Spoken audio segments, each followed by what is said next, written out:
Bienvenue sur Africa 24 dans cette nouvelle édition du QG Weekend. Au sommaire de l'actualité, Fernand Amoussou lance sa campagne électorale au Bénin. Candidat à la présidentielle du 6 mars, l'ex-chef d'état-major de l'armée mise notamment sur son expérience au sein de l'appareil d'État. Pose de la première pierre de l'université Denis Sassou Nguesso au Congo-Brazzaville. Vendredi, le chef de l'État congolais a lancé symboliquement les travaux du futur établissement qui porte son nom. 241 milliards de francs CFA ont été investis. Guinée, la grève déclenchée le 15 février par plusieurs centrales syndicales du pays a pris fin ce jeudi soir. 12 des 13 points de la plateforme ont été satisfaits. Mais avant de développer ces titres, plus de 7,5 millions de Nigériens sont appelés aux urnes ce dimanche pour des élections présidentielles et législatives. 15 candidats briguent la magistrature suprême, dont Mahamadou Issoufou, le chef de l'État sortant, pour un second mandat.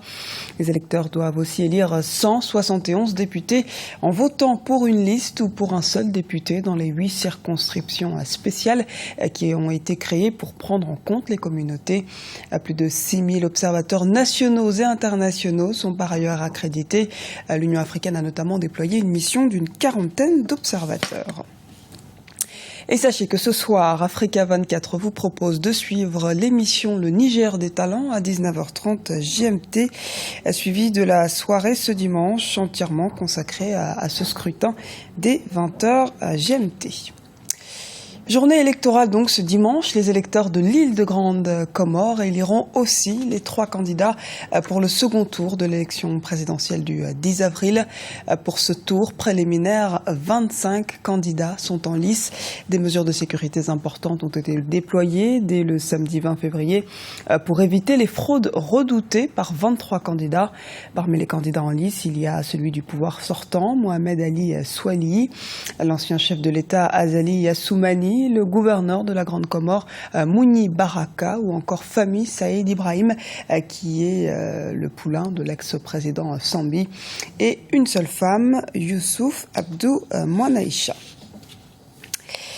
C'est donc une année décisive pour de nombreux pays africains. L'élection présidentielle se prépare également au Bénin pour succéder au président Thomas Boniayi qui ne se représente pas au terme de ses 2 mandats, comme l'exige la constitution béninoise.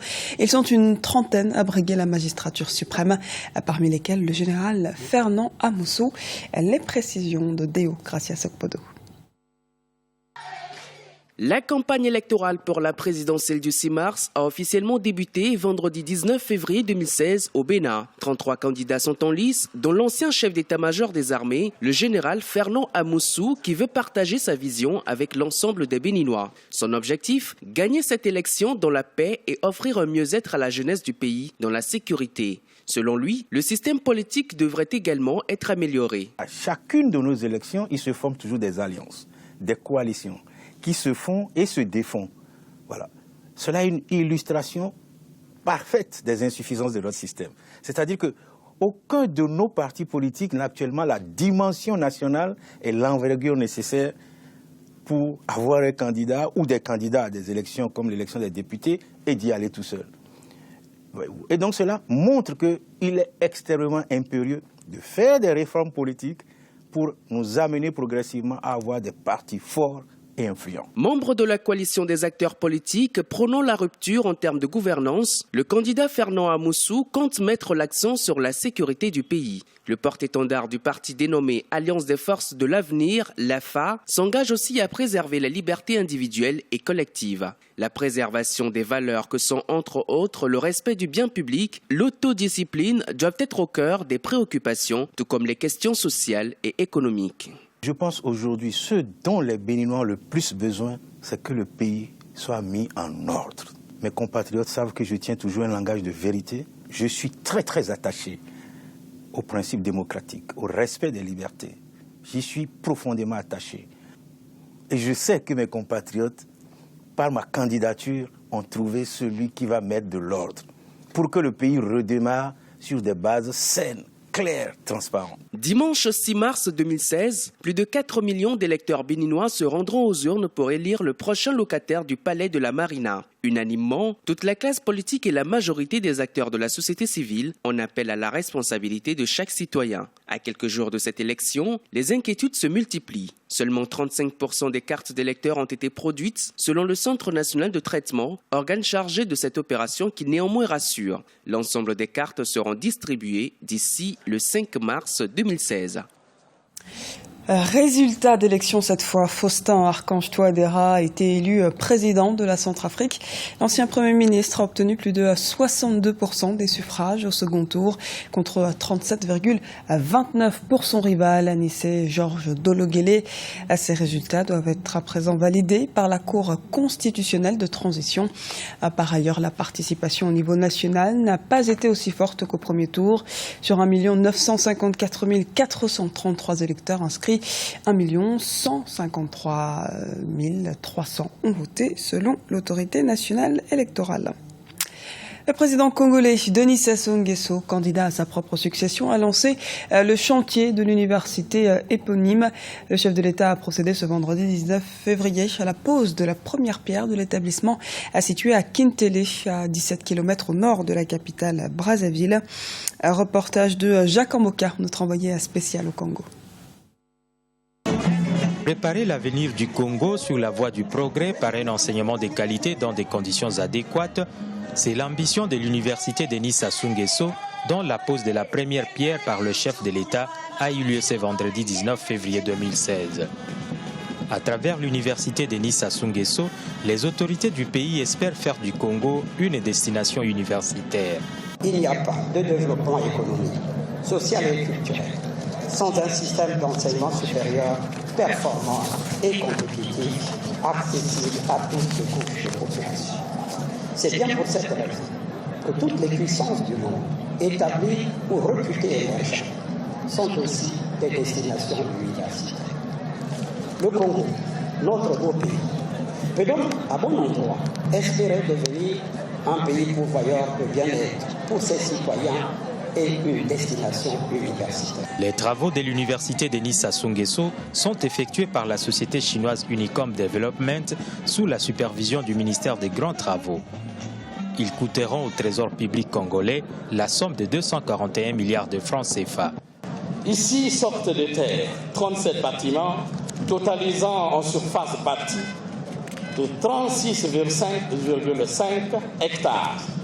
Cette université est donc répartie en 4 zones, desservies par 5 km de voirie intérieure, le tout formant un espace universitaire capable de recevoir 30 000 étudiants. Située à 17 km au nord de Brazzaville, l'université Denis Sassou Nguesso sera avec le complexe sportif de la Concorde les 2 plus grandes infrastructures dans les quartiers de Kintélé. En Guinée, le mot d'ordre de grève vient d'être suspendu par les centrales syndicales. Les autorités et le gouvernement sont parvenus à un accord dans la soirée de jeudi avec l'implication de l'Assemblée nationale. Les leaders syndicaux ont appelé à reprendre le travail en attendant la mise en application des points contenus dans l'accord. Reportage d'Emmanuel Milimono, notre correspondant en Guinée. Le mouvement syndical a suspendu ce vendredi 19 février 2016 le mot d'ordre de grève déclenché lundi dernier sur l'ensemble du territoire national. Cette décision intervient après de longues négociations avec les autorités publiques sur 13 points inscrits sur la plateforme revendicative adressée au gouvernement. Grâce à l'implication de l'Assemblée nationale dans la journée du jeudi 18 février, un accord a finalement été trouvé pour la reprise du travail. Les syndicats ont obtenu la satisfaction de 12 points de revendication, mais le point central relatif à la baisse des prix des hydrocarbures reste insatisfait. Le litre de carburant sera maintenu en effet à 8 000 francs guinéens à la pompe. De 1 000 francs, c'est-à-dire descendant de 8 000 à 7 000, nous nous retrouverions devant un manque à gagner de 750 et quelques milliards. À 2 000 francs, c'est-à-dire descendant de 8 000 à 6 000, on serait à 1 500 et quelques milliards. Et comme nous avons demandé 5 000 francs, ceci équivaudrait à un manque à gagner de 2 200 et quelques milliards.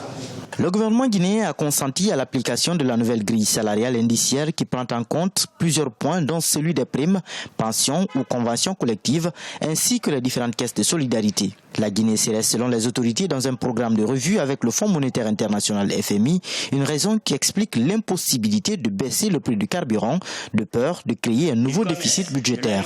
Depuis le déclenchement de la grève, les différentes parties n'ont pas rompu les négociations en vue de trouver un terrain d'entente pour la reprise du travail. Il faut obligatoirement, pour ne pas que nous soyons en cessation de paiement, que les travailleurs ne reçoivent pas leur salaire pendant des années et des années, on est obligé d'accepter cette réalité. Nous regardons en face les réalités, face à nos revendications, nous estimons que nous sommes satisfaits. C'est au cours d'une assemblée générale ce vendredi à la Bourse du Travail que la Confédération nationale des travailleurs de Guinée CNTG et l'Union syndicale des travailleurs de Guinée USTG ont fait part de la suspension du mot d'ordre de grève. Dans l'après-midi, les deux parties en présence du patronat et de l'Assemblée nationale ont paraphé l'accord de sortie de crise. Un accord qui met fin à une grève de 5 jours ayant paralysé presque tous les secteurs socio-économiques du pays.